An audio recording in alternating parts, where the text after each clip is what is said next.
বন্ধুরা, ভাত এবং মাছ এই দুটি শব্দ থেকে একটি করে অক্ষর নিলে একটি মেয়ের নাম হবে। বন্ধুরা, পারলে বলুন তো মেয়েটির নাম কি হবে? আপনি যদি বুদ্ধিমান হন অবশ্যই উত্তরটি কমেন্টে জানিয়ে যাবেন।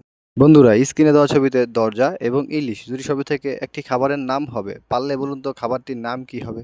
আমি জানি 80% মানুষই ভুল উত্তর দিবে। বন্ধুরা, আমাদের ভিডিও যদি ভালো লাগে অবশ্যই লাইক, কমেন্ট, শেয়ার এবং আমাদের পেজটি ফলো করতে ভুলবেন না।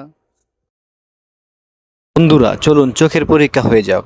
স্ক্রিনে দেওয়া ছবিটি দেখে বলুন তো পারলে এখানে মোট কতগুলো ঘোড়া আছে? আমি জানি 80% মানুষ ভুল উত্তর দিবে।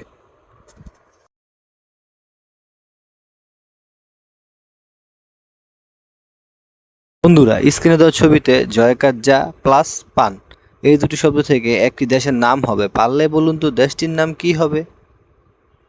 বন্ধুরা, স্ক্রিনে দেওয়া ছবিতে আম এবং শসা এই দুটি থেকে একটি করে অক্ষর নিলে একটি মেয়ের নাম হবে। পারলে বলুন তো বন্ধুরা মেয়েটির নাম কি হবে? আমাদের ভিডিওগুলো যদি ভালো লাগে অবশ্যই শেয়ার এবং আমাদের পেজটিকে ফলো করে দিতে ভুলবেন না।